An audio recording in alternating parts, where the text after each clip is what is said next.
En mitad del caos de la Segunda Guerra Mundial, el rugido de un avión solitario surca los cielos de los Balcanes. Es un Messerschmitt 109, la joya de la aviación nazi, proyectando su amenazante sombra mientras se abre paso hacia Italia. Pero algo no encaja. Esta caza, que tantas veces fue símbolo de la supremacía aérea del eje, lleva ahora unas marcas que parecen un acto de desafío o locura, insignias de la Fuerza Aérea del Ejército Americano y dos inmensas banderas de barras y estrellas pintadas en el fuselaje. En los mandos está Konstantin Cantacuzino. Sí, Cantacuzino, un nombre que retumba como si viniera de otra época. Aristócrata rumano, estrella de deportes de élite y asesino del aire. Con 40 derribos de aviones aliados a sus espaldas, este hombre, que parece salido de una novela, ha sido todo menos convencional. Hoy, sin embargo, no está cazando enemigos. En un espacio más reducido que el asiento trasero de un coche diminuto, donde debería ir la radio del avión, un coronel estadounidense pelea por respirar. El viaje es una apuesta.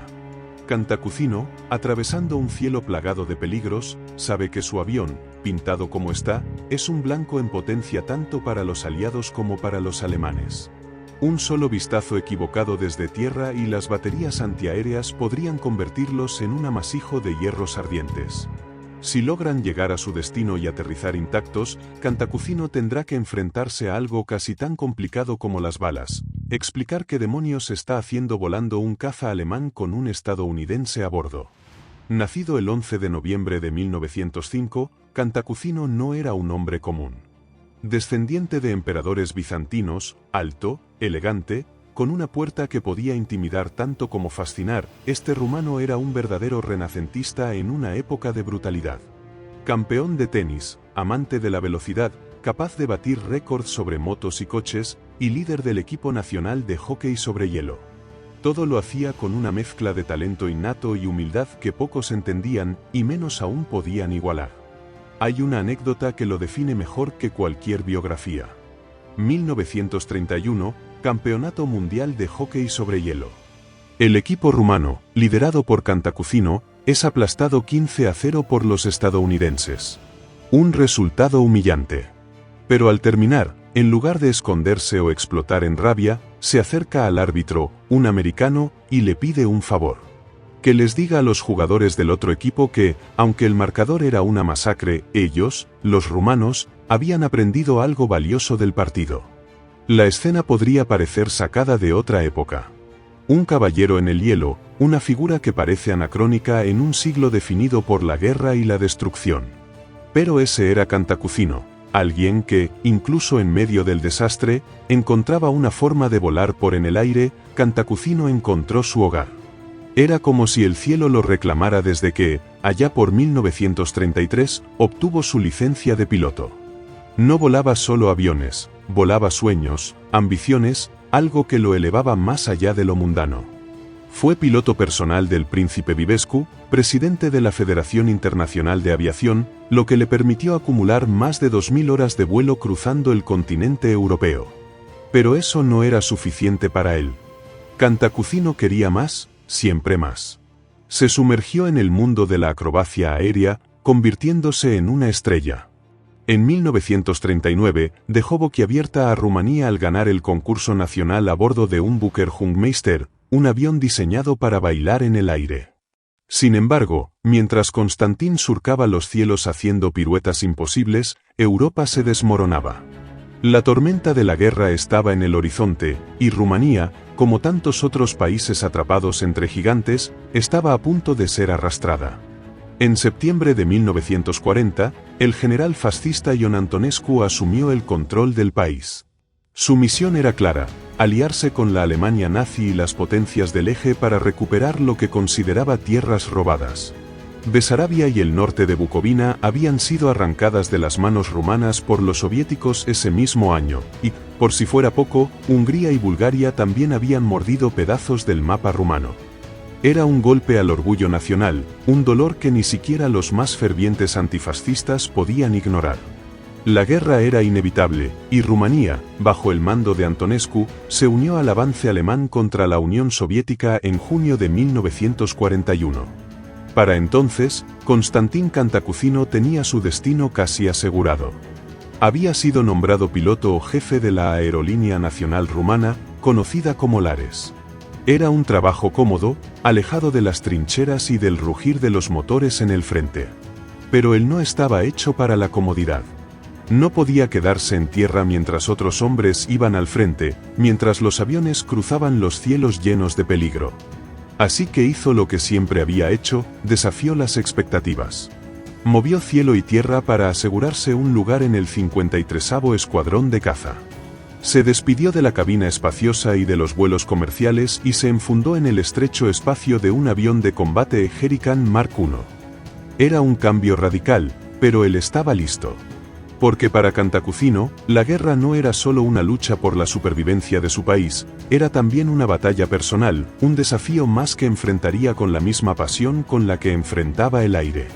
Durante los siguientes 4 meses, mientras las tropas rumanas empujaban sus líneas hacia el este con la intención de recuperar lo que consideraban suyo y algo más, Constantín Cantacuzino demostró que el arte de volar no se limitaba a piruetas de exhibición. Cada maniobra, cada giro, cada disparo en el aire era una danza de precisión que hacía del cielo su escenario y de los aviones enemigos, su público. En ese tiempo, sumó a su palmarés 4 victorias confirmadas, 3 bombarderos soviéticos tipo DBE-3 y un caza I-16.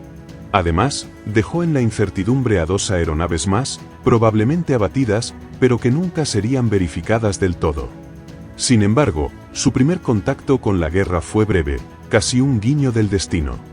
En octubre de 1941, tras la caída de Odessa, el gobierno de Ion Antonescu dio un respiro. Consideraron que Rumanía había cumplido sus metas inmediatas, las tierras perdidas habían sido recuperadas y el sacrificio comenzaba a sentirse demasiado alto. Las fuerzas rumanas comenzaron a retirarse de las líneas de batalla más activas, y con ello, los reservistas como Cantacuzino fueron enviados de vuelta a casa. Para él, aquello era como caer de un escenario iluminado a una penumbra de rutina. De vuelta a la cabina de un avión comercial, volando rutas predecibles y sin más enemigo que el aburrimiento, el aristócrata piloto tuvo que tragarse su orgullo y esperar. Pero si algo sabía hacer Constantín, era jugar el largo plazo. Mantuvo sus conexiones, tejió alianzas en silencio y aguardó el momento en que los vientos de la guerra volvieran a llevarlo a las alturas que tanto anhelaba. Ese momento llegó en abril de 1943. Cantacuzino fue llamado de nuevo al servicio activo, y esta vez no sería para pilotar cualquier avión. Lo asignaron al 7º Grupo de Caza, el más reputado entre las filas rumanas, y le dieron el control de un caza Messerschmitt Bf-109, el avión que simbolizaba el poderío alemán en los cielos. Era una máquina de guerra letal, diseñada para ases, y él no tardaría en demostrar que era digno de ella. Apenas unos días después de unirse al frente, Constantín ya estaba al mando del 58º Escuadrón de Caza. Su ascenso era meteórico, pero no era casualidad. Este era un hombre que había hecho del aire su reino y del combate su oficio. Ahora tenía una nueva misión, un nuevo avión y un cielo lleno de enemigos por conquistar. Antes de continuar con esta historia, ¿sabías que hay una sociedad oculta que ha marcado el origen de todas las guerras de la humanidad y que aparte ha decidido quién será el ganador y el perdedor incluso antes de que empiecen? Si quieres saber más de lo que te estoy diciendo, ve al enlace de la biografía cuando termines este vídeo y descúbrelo. Ahora sí, continuemos con el vídeo. El 29 de junio, Constantín Cantacuzino tuvo su bautismo de fuego más feroz. Era un día como cualquier otro en las vastas y polvorientas tierras del frente oriental, hasta que los motores de los bombarderos rumanos U-88 empezaron a zumbar. Los escoltaba junto a otro piloto cuando, de repente, los cielos se llenaron de siluetas soviéticas, 4 Yaks, 2 La-5 y 4 Spitfires, cazas prestados por los aliados que ahora volaban bajo la bandera roja. El choque era inevitable. Fue un enfrentamiento a sangre y acero. Su compañero de vuelo no duró mucho, una lluvia de balas dejó su avión inutilizado, obligándolo a volver. Pero Cantacuzino no retrocedió. Solo contra la formación soviética, luchó como un demonio. No pudo evitar que 2 de los bombarderos rumanos cayeran, y su propia caza terminó llena de cicatrices, pero no se iría sin hacer daño. derribó a 2 de los cazas enemigos antes de regresar a casa, con el fuselaje herido y un motor que apenas respiraba. El tiempo avanzaba, y junio se deslizaba hacia julio. Para Cantacuzino, la guerra era más que un debía, era un escenario. Y él, el actor principal. Mientras los soviéticos comenzaban a hostigar su aeródromo con bombardeos nocturnos, él decidió que no se quedaría tranquilo. A pesar de las órdenes y de que su Messerschmitt Bf-109 no tenía equipo para misiones nocturnas, Konstantin comenzó a volar en las sombras, cazando enemigos en el silencio de la noche. Las autoridades alemanas, rígidas y metódicas, lo consideraron un lunático. Y aunque sus superiores lo obligaron a detenerse, él ya había dejado claro que no obedecería las reglas cuando los cielos le llamaban. El 27 de julio, la guerra le lanzó uno de sus mayores retos. Liderando una misión para escoltar un avión de reconocimiento alemán, los problemas técnicos dejaron su caza como el único en condiciones de despegar. Solo en los cielos, localizado al avión alemán, ya bajo ataque de 3 cazas soviéticas. Pero lo que vio después le heló la sangre. El capó del líder enemigo era rojo, una marca temida en el frente oriental. Era la señal de un as, uno de los mejores. El nombre detrás de esa pintura era Nikolai Fyodorovich Himusin, un piloto con una vez victorias confirmadas a su nombre. Cualquier otro habría titubeado. Cantacuzino, no.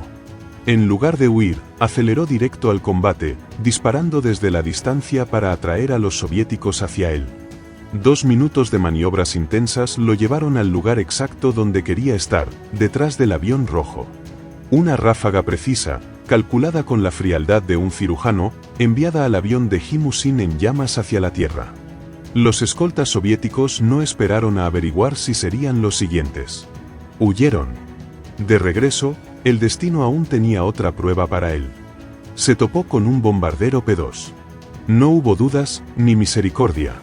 Una ráfaga certera lo derribó, completando un día que pocos pilotos podrían imaginar y mucho menos sobrevivir. Una semana después, el 5 de agosto, el cielo se volvió a convertir en una jaula de acero y fuego para Konstantin Cantacuzino. Esta vez, la amenaza no era un duelo, sino un enjambre. 40, quizás 50 aviones soviéticos se desplegaban en formación, como un enjambre de abejas furiosas. Había cazas Yak y los imponentes Il-2 Sturmovik, máquinas diseñadas para arrasar con todo a su paso. Para cualquier otro piloto, la única opción habría sido retroceder. Pero Konstantin no era ningún piloto. Sin duda, empujó el acelerador de su Messerschmitt Bf-109 y se lanzó contra el corazón del grupo enemigo. En un abrir y cerrar de ojos, derribó a 2 de los Il-2 antes de que sus escoltas reaccionaran. Los Yaks lo persiguieron, pero solo para ver cómo Cantacuzino derribaba a uno de los suyos con la misma precisión quirúrgica. Luego, como un fantasma, desapareció entre las nubes. El ritmo de sus hazañas no se detuvo. Para mediados de agosto, los 16 para ser exactos, Konstantin protagonizó junto a sus compañeros del 7º grupo de caza uno de los días más memorables de la guerra. Los rumanos reclamaron 22 victorias confirmadas y 5 más como probables. Cantacuzino aportó 3 a esa cuenta, 2 cazas La-5 y un Il-2. Al terminar el mes, su marcador personal ya sumaba 27 victorias confirmadas. El reconocimiento llegó en forma de la Cruz de Hierro de primera clase, una de las más altas condecoraciones de sus aliados alemanes. Pero no todo era gloria. El desgaste físico y mental comenzaba a pasarle factura. Su cuerpo, agotado por las constantes maniobras y el estrés del combate, finalmente pasó. Durante el otoño de 1943, una enfermedad lo dejó postrado en un hospital por varios meses. A pesar de todo, Konstantin solo tenía una idea en mente: regresar al aire. Para febrero de 1944, volvió al 7º grupo de caza, justo a tiempo para defender Moldavia de las ofensivas soviéticas. Sin embargo, esta vez la guerra no solo venía del este. Los cielos rumanos comenzaron a llenarse de una nueva amenaza: los bombarderos americanos. Con Rumanía siendo uno de los principales proveedores de petróleo del eje, las incursiones aéreas de los aliados buscaban cortar el flujo que alimentaba la maquinaria nazi. El 15 de abril, los americanos lanzaron una de esas incursiones. Las formaciones de bombarderos B-24 Liberate surcaron los cielos rumanos, y Cantacuzino, junto con sus compañeros, los interceptó. Fue un combate encarnizado, y Constantin derribó uno de los 6 Liberate que cayó ese día. Conforme el verano se acercaba, el marcador de Cantacuzino seguía subiendo. En junio, alcanzó un nuevo hito. Se convirtió en el primer piloto rumano en derribar un P-51 Mustang, el orgullo de los cielos estadounidenses. Un mes después, sumó otro Mustang a su lista, junto con 2 P-38 Lightning, consolidando aún más su lugar como una leyenda del aire. El 18 de agosto, el comandante del 9º Grupo de Caza, el legendario as de vuelo Alexandru Ernescu, quien ostentaba con orgullo 47 victorias aéreas confirmadas y 8 más como probables, se vio abatido en un combate contra una formación de Mustangs y Lightning. La vida de Ernescu se apagó en el aire, pero su legado siguió vivo en las manos de Constantin Cantacuzino, quien, gracias a su habilidad innata para liderar, fue designado como su sucesor. Pero el destino, siempre impredecible, tenía otros planos para Cantacuzino. Solo 5 días después, el 23 de agosto, la guerra que había conocido hasta ese momento cambiaría por completo. El ejército rojo soviético, avanzando con rapidez, se acercaba a las fronteras de Rumanía. La derrota de Alemania se veía cada vez más cercana, casi inevitable, y el gobierno rumano, que hasta ese momento había permanecido fiel al eje, decidió dar un giro histórico, cambiar de bando y unirse a los aliados. La respuesta alemana no se hizo esperar, y fue brutal, casi despiadada.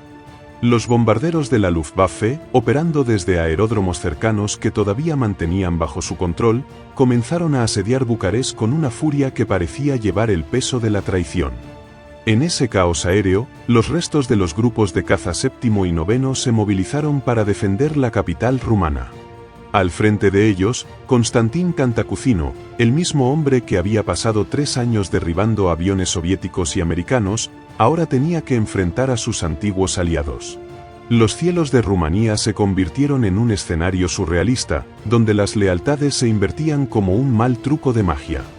En esas batallas desesperadas, Cantacuzino añadió 3 bombarderos Heinkel 101 vez a su lista de trofeos, una lista tan diversa como implacable. Pero la guerra siempre tiene un giro más extraño guardado en su arsenal. En medio del caos, Cantacuzino se embarcó en una misión que desafiaba no solo las leyes de la aviación, sino también el puro sentido común.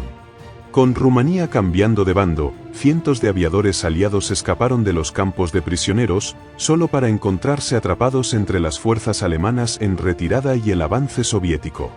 La ironía era cruel, libres, pero en peligro constante. En ese panorama desolador, Cantacuzino se encontró cara a cara con el teniente coronel James Gunn III, el oficial estadounidense de más alto rango en suelo rumano. Gunn le expuso la urgencia de la situación: necesitaba llegar a territorio aliado en Italia para organizar una operación de rescate.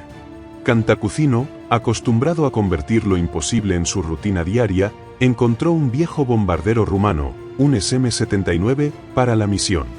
Pero apenas media hora después del despegue, un motor falló y el avión tuvo que regresar. Lejos de desanimarse, Cantacuzino propuso algo que rayaba en la locura: volar al oficial estadounidense en su Messerschmitt Bf 109, una caza diseñada para un único ocupante. Los mecánicos en tierra improvisaron una modificación, retiraron el equipo de radio para crear espacio, pintaron a toda prisa insignias de la Fuerza Aérea de los Estados Unidos y añadieron 2 banderas americanas sobre el fuselaje y las alas, como si eso pudiera garantizar su seguridad. Gunn, encajado como si fuera parte del equipo del avión, se preparó para un vuelo sin paracaídas ni margen de error. Su única guía sería un mapa trazado de memoria, una línea frágil entre la supervivencia y el desastre. A pesar de las súplicas de James Gunn de mantenerse bajo y esquivar el radar alemán, Constantin Cantacuzino tomó una decisión que era puro instinto de piloto curtido: volaría a 13.000 pies. No había margen de error. El Messerschmitt Bf 109, con apenas 7 horas y media de autonomía, sería llevado al límite durante esas 2 horas críticas. Sobre los hombros de esos 2 hombres descansaba el destino de cientos de aviadores aliados. La pista del aeródromo de Popesti-le Ordeni los vio despegar, dejando atrás un suelo que ahora era territorio incierto. Con el mapa rudimentario dibujado por Gunn como única guía, Cantacuzino puso rumbo a la base aérea americana en las cercanías de Cerignola, en Italia. Pero el verdadero desafío no estaba solo en el trayecto, sino en el aterrizaje. Sabía que un artillero aliado, nervioso o confundido, podría arruinarlo todo en un instante. Al llegar al aeródromo, desplegó el tren de aterrizaje y los flaps, reduciendo la velocidad mientras hacía varias pasadas sobre el lugar. Agitó las alas con movimientos amplios, como un saludo desesperado, una súplica de paz. Los soldados en tierra, atónitos, vieron descender un caza alemán decorado con banderas americanas, una imagen que parecía extraída de un sueño absurdo. Cuando el Bif-109 se detuvo, Cantacuzino rodó hacia el equipo de tierra. Con una calma que rozaba la indiferencia, pidió un destornillador. El personal, todavía aturdido, observó cómo desmontaba un panel del fuselaje. Lo que salió de ahí dejó a todos sin palabras. El teniente coronel Gunn, pálido y sufriendo los efectos de la hipoxia, emergió tambaleándose, vivo pero visiblemente afectado por la falta de oxígeno en el vuelo a gran altitud. Para Cantacuzino, el espectáculo no había terminado. Su misión apenas se encontró en la mitad. Debía regresar a Rumanía para confirmar que el aeródromo de Popesti Leordeni seguía bajo control rumano y que los estadounidenses podían avanzar con el plan de rescate. Pero el destino, como siempre, tenía otros planos. En un giro casi cómico, su Bif-109 quedó fuera de servicio cuando un piloto americano, ansioso por probar el caza alemán, lo dañó en tierra durante una maniobra. Los estadounidenses, casi como un gesto de disculpa, le ofrecieron un P-51 Mustang para el vuelo de regreso. Tras un breve repaso de los controles básicos, Cantacuzino tomó los mandos. Pero lo que siguió dejó a todos boquiabiertos. Con la naturalidad de quien lleva años pilotando Mustangs, llevó al caza americano a través de una serie de maniobras acrobáticas que parecían más un espectáculo aéreo que una prueba de vuelo. Aterrizó con la misma calma casual que lo caracterizaba, como si estuviera mostrando a los americanos cómo se hacía realmente. El vuelo de regreso a Rumanía fue otra escena cargada de tensión. Desconfiando todavía de sus nuevos aliados rumanos, los americanos asignaron 3 Mustangs para escoltarlo. Las órdenes eran claras: si Cantacuzino hacía algo sospechoso, lo derribarían sin dudar. La primera parte del trayecto transcurrió tranquilamente, pero sobre Yugoslavia, Cantacuzino rompió inesperadamente la formación. Los americanos se tensaron, los dedos sobre los gatillos, sus ojos fijos en cada movimiento del caza rumano. Entonces, vieron cómo disparaba un único tiro antes de regresar tranquilamente a su posición. Más tarde, concluyeron que debían estar comprobando sus armas, tal vez para asegurarse de que no hubiera interferencias alemanas. En esos cielos plagados de incertidumbre, Constantín Cantacuzino seguía tejiendo su leyenda, un piloto que desafiaba todas las reglas, incluso las de la lógica, para cumplir con su misión. La aproximación a Popesti Leordeni no era un simple aterrizaje, era una coreografía de señales cuidadosamente diseñada para sortear la paranoia y el caos de una guerra en pleno desmoronamiento. Constantín Cantacuzino, con el rostro imperturbable, disparó bengalas amarillas, el código convenido para confirmar que el aeródromo seguía bajo control rumano. Desde ahí, los estadounidenses que lo escoltaban enviaron un mensaje codificado a Italia, envuelto en la más mundana de las claves: tengo 606 galones de gasolina. Pero esas palabras no hablaban de combustible, eran la luz verde para un rescate en gran escala. En cuestión de horas, 2 bombarderos B-17, escoltados por 32 P-51 Mustang, despegaban desde Italia rumbo a Rumanía, cargados con personal y equipo. La misión: recoger al primer grupo de prisioneros de guerra aliados, hombres que habían pasado de la celda al limbo, en tierra de nadie. Mientras tanto, Cantacuzino regresó a Italia con detalles vitales para la Operación Reunión, un rescate aéreo que, en pocos días, salvaría a más de 1.100 aviadores aliados. Era una paradoja viviente: el hombre que había ganado fama derribando aviones aliados ahora salvaba a sus tripulantes. Cuando la operación llegó a su fin, Cantacuzino no se permitió el lujo del descanso. Regresó al combate, esta vez del lado de los aliados, enfrentándose a sus antiguos compañeros de armas alemanas. Su liderazgo en la liberación de Transilvania fue tan audaz como siempre. En el 25º día de febrero del año 1945, durante una de las últimas ofensivas aéreas rumanas, derribó una caza alemana F-190. Pero la guerra rara vez da margen para celebrar. Al buscar el lugar del accidente para confirmar su victoria, fue emboscado por cazas Bif-109. Junto a él iba Traian Darjan, su compañero, su sombra en los cielos. Ambos fueron derribados. Darjan no sobrevivió al descenso, mientras que Cantacuzino escapó con vida, marcando el epílogo de su carrera como piloto de combate. Para entonces, la cuenta oficial de Cantacuzino ascendía a 43 victorias aéreas, una vez más en la categoría de probables.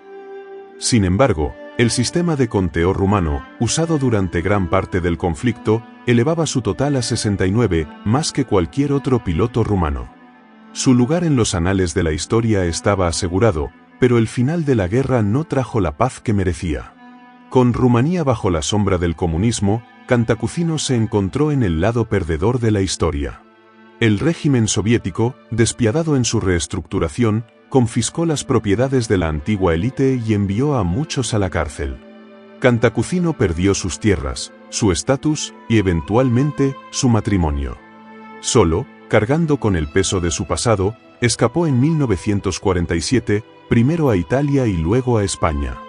Allí, en una comunidad de exiliados rumanos, encontró algo de consuelo.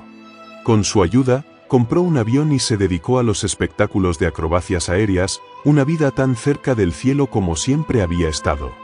Pero el hombre que había desafiado a la muerte una y otra vez no pudo ganar su última batalla. El 26 de mayo de 1958, el mayor as rumano falleció en Madrid tras complicaciones de una cirugía. Tenía 52 años. Murió volando lejos de su tierra, pero su nombre sigue, eterno, en los cielos de la historia. Este vídeo está bien, pero, si estás interesado en conocer perspectivas menos exploradas sobre las guerras mundiales y obtener información detallada acerca de la historia de Alemania y Estados Unidos, te invitamos a visitar el enlace en la descripción. Descubre datos históricos y análisis que te proporcionarán una visión más completa de estos eventos cruciales y su impacto en la actualidad. Haz clic en el enlace para profundizar en estos temas fascinantes. No olvides suscribirte al canal, dar like al vídeo y activar la campana de notificaciones para que no te pierdas nuestra próxima historia.